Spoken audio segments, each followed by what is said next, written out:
आशा में तू छुट्टी लैके आजा मोरे भैया।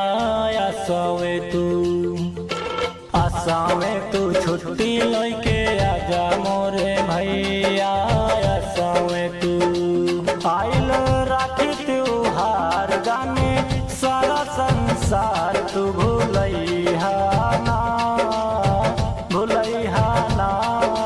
आशा में तू छुट्टी लैके आजा मोरे भैया। आशा में तू छुट्टी लैके आजा मोरे भैया। आशा में तू आइल राखी त्योहार जाने सारा संसार तू भूलैहा ना आशा में तू छुट्टी लैके आजा मोरे भैया।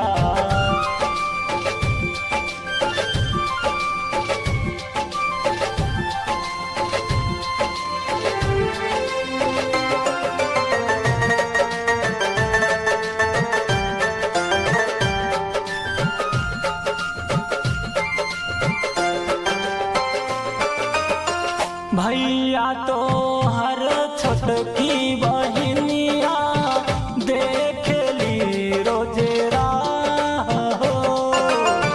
सब कोई बाहरा से आगइले रोवे पकड़ के बाह हो। मनवा तरसी समझावे भौजी, मनवा तरसी समझावे भौजी। रोज काटी तोहर राहिया। आशा में तू छुट्टी लैके आजा मोरे भैया। आशा में तू छुट्टी लैके आजा मोरे भैया। आशा में तू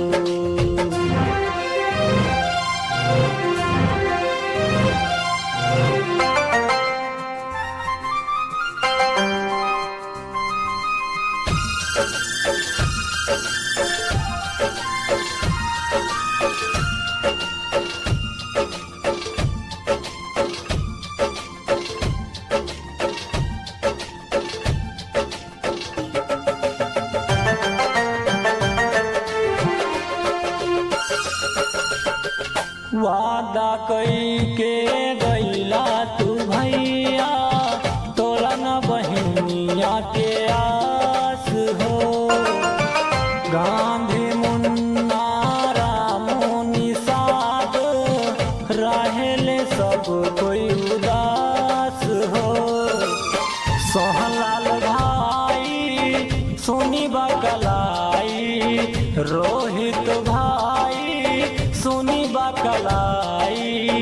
गावेले दीनानाथ हो।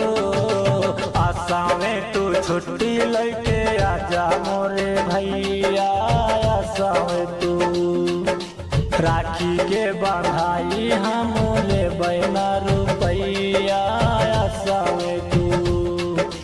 आशा में तू छुट्टी लैके आजा मोरे भैया। आशा में तू छुट्टी लैके आजा मोरे भैया।